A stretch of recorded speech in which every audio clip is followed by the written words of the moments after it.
안녕하세요, 의대생 준입니다. 오늘은 제가 진짜 좋아하는 의학 드라마인 슬기로운 의사생활 2를 리뷰를 해보려고요.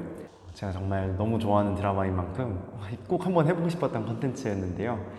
의대생으로서 더 보이는 부분, 그리고 더 말씀드릴 수 있는 부분들을 위주로 한번 리뷰를 진행해 보려고 합니다. 재밌게 봐주세요.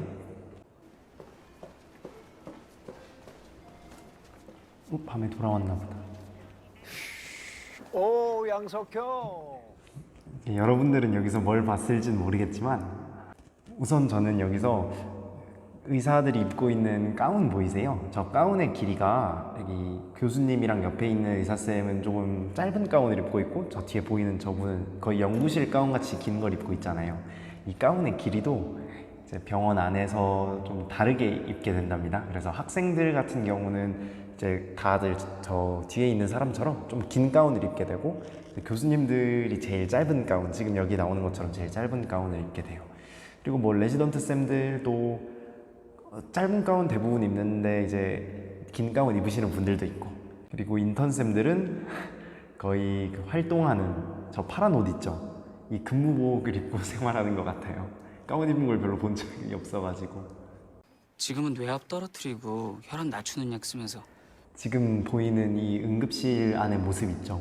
사실 지금 실습생들도 저 모습을 보기가 힘들어요. 코로나 때문에 실습을 이제 응급실이랑 중환자실은 제한을 두고 있어서 저희도 이제 실습을 돌 때, 회진을 돌 때, 그럴 때 못 들어가는 공간이랍니다. 저도 여기서 보면서 배워야겠어요. 교수님, 저인지 어떻게 하셨어요? 이 시간에 이 집에 교수님한테 아니 누가 이준 있어요? 쌤은 왜 맨날 처음 등장할 때 이상하게 등장하죠? 제가 제일 좋아하는 캐릭터인데 사실 이러니까 좋아하는 것 같기도 한데. 저 거의 다 왔어. 아 얼른 일어나. 왜 그래? 괜찮아? 괜찮으세요? 뇌졸중이 갑자기 온 것 같아요. 저렇게 됐을 때 가장 문제가 되는 게 이제 막 혀가 뒤로 말려 들어가서 기도를 막아서 숨을 못 쉴 수가 있거든요. 그래서 뭐 고개를 올려준다거나 턱을 앞으로 내주면서 혀가 안 맞게 하는 게 중요해요. 그래서 ABCD라고 저희도 응급처치를 하는 거를 배우거든요. 그래서 보면 airway 해가지고 지금 딱 이게 기도 확보를 하는 모습이고, 네, 지금 이렇게 턱 앞쪽을 이렇게 눌러서 들어주고 있는 거. 그래서 ABCD 같은 경우에는 첫 번째는 airway, 그리고 두 번째는 breathing, 그리고 세 번째는 circulation 해가지고 기도를 확보하고 호흡이 잘 되고 있는지를 확인한 다음에 이제 심장이 잘 뛰고 있는지, 순환이 잘 되고 있는지를 확인해야 돼요. 근데 이제 중요한 게 이제 의대 실습에서 그런 걸 진짜 많이 해요. 나중에 심정지 환자를 발견했을 때 어떻게 해야 되냐 이런 걸 많이 한단 말이에요. 실습에선 가장 중요하게 하는 게 지금 119 불러주세요 아까 했던 것처럼 저 의사입니다. 119 좀 불러주세요. 뇌졸중 가능성 있어요. 예. 119 좀 불러주세요. 누구누구님 119 불러주세요라고 사람을 정확히 지목을 하라고 하거든요. 예를 들어 지금 제 옷 같은 게 있으면 거기 줄무늬 옷 입은 분 119 불러주시고요 라고 딱 그 사람을 지칭하라고 굉장히 강조해서 저희가 강의를 받고, 그리고 실습도 그렇게 한답니다. 그리고 심정지 환자 같은 경우에는 자동 제세동기를 가져와 주세요 라고 부탁도 하긴 하는데, 이제 그럴 때마다 이제 뭐 빨간 옷 입은 여자분 아니면 파란 신발 신은 남자분 이런 식으로 사람을 딱 지칭을 하면서 뭘 시켜야 된다고 했잖아요. 그러다 보니까 이제 실습할 때 애들이 막 거기 잘생기신 남자분 하면 갑자기 애들이 다 쳐다봐. 다 자기 얘기인 척 하려고. 그런 것도 있고, 친한 애들끼리는 거기 못생기게 인상 쓰고 계시는 분 해가지고 내 얘기인가 하고 쳐다보면 그거 가지고도 계속 놀림거리가 되고 뭐 그런 식으로 놀기도 한답니다. 이 환자 소변량이 너무 줄었는데 밤사이 괜찮았어? 예, 제가 가서. 지금 완전 죽으려고 하는 이 사람 인턴인데 지금 아까 말했죠, 인턴은 근무복 입고 있는다고. 그래서 이렇게 파란색 옷 입고 아마 전날 당직하고 계속 있었나 봐요. 지금 완전 피곤해서 너무 피곤해 하잖아요. 당직을 하게 되면 이제 36시간 동안 이제 병원에서 계속 안 쉬고 일을 해야 된답니다. 이 환자 진단이 뭐지? 나이는? 진단 나이, 죄송합니다. 이 환자의 진단, 지금 무슨 수술을 하고 있는지, 왜 하는지 이런 거는 저희가 실습을 들어가더라도 꼭 알고 들어가야 하거든요. 그래서 실습을 돌면서도 이제 교수님들 중에서 지금 김준환 교수님처럼 많은 질문을 하실 때도 있고 이제 그런 걸 다 대답하는 걸 저희끼리 이제 질문 방어한다라고 표현도 합니다.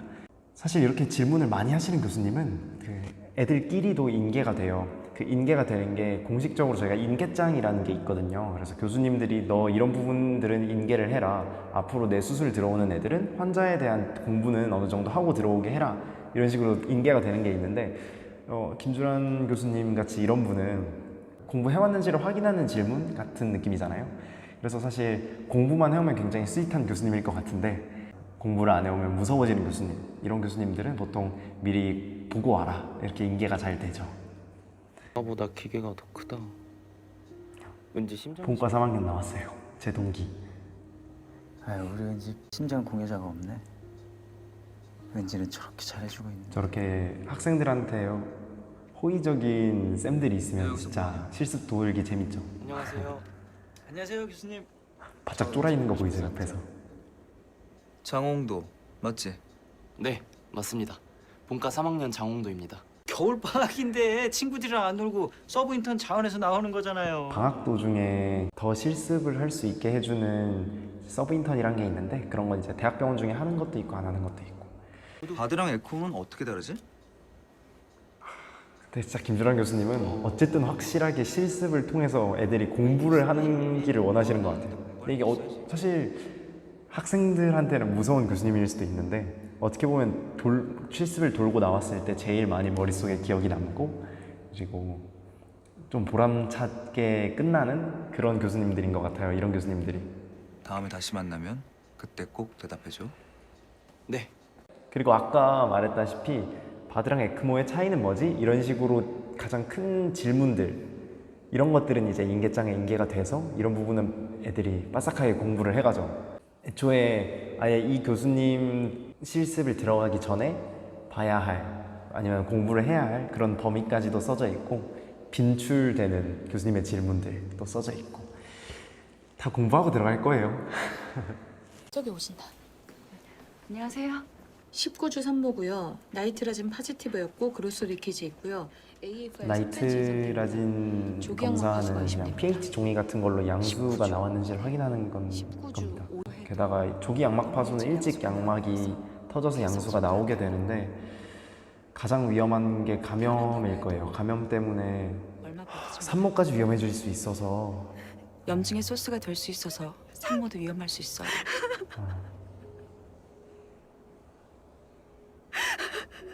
너무 마음 아프죠.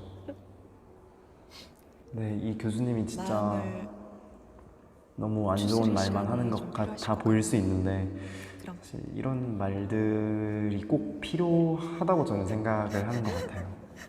물론 더 좋은 방법으로 얘기를 해줄 수 있었으면 더 좋았겠지만 어쨌든 의사가 된다면 그리고 의사가 해야 되는 일이 알아야 될 걸 알려주는 일이라고 생각을 해서 현재 19주에 조기 양막 파수된 상태로 양수 거의 없어 정상적인 임신 유지 어려움을 설명함. 현 주수의 진짜 분해 진행 시 태아 바이어빌리티 어떻게 보면 상태로 지금 태아 방어 진료를 생존 엄청 가능성이 열심히 잘 하고 있는 조기 건데 양막 파열 시 만에 하나 나중에 뭐 의료소송 같은 게 생기더라도 결국 이 차트에 내가 뭘 썼는지에 따라서 이게 나의 증거가 되기도 하거든요. 그래서 난 이런 가능성을 설명을 했고 이런 거에 충분한 주의를 줬다. 그럼에도 불구하고 뭐 환자는 이런 선택을 했기 때문에 진행을 했다. 이런 걸 다 남기는 게 중요한데 주민아 쌤, FM이죠 FM. 하지만 그 확률이 제로는 아니니까 그 확률에 모든 걸 걸고 최선을 다해보겠습니다.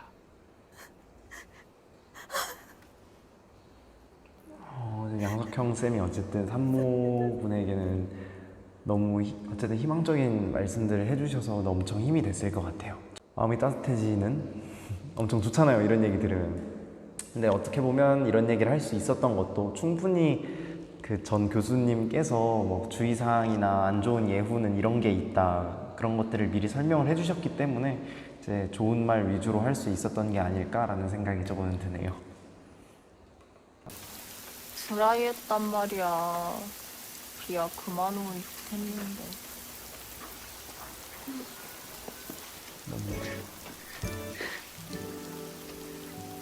응급실 앞에서 이래도 돼요? 가자. 배고프다. 네. 교수님이랑 레지던트랑 사귀기만 해도 이제 병원에는 얼마나 빨리 소문이 나겠으며, 심지어 이거를 병원 응급실 앞에서 했다? 이거는 일주일 아니면 모든 병원 사람들이 다 알지 않을까요? 이게 병원이 워낙 폐쇄적인 집단이다 보니까 소문 같은 것도 많이 돌고, 저였으면 무서워서 못했을 것 같은데, 이렇게 그만큼 사랑한다는 거겠죠. 송아 지금 서울에 있어. 세자 뽑았다고 내일 시승식 하기로 했는데. 근데 내가 너한테 지금 이런 얘기를 왜 하고 있냐? 이걸로 약간 양석형 쌤이 추민아 쌤한테 조금 마음의 문을 열게 됐다는 걸 나타내 주는 것 같아서 좀 설레는 느낌. 여기 보면 굉장히 레지던트랑 교수님과의 연애가 가능할 것 같고 그런데, 제가 느꼈던 병원 구조상 그게 쉬울지는 잘 모르겠어요.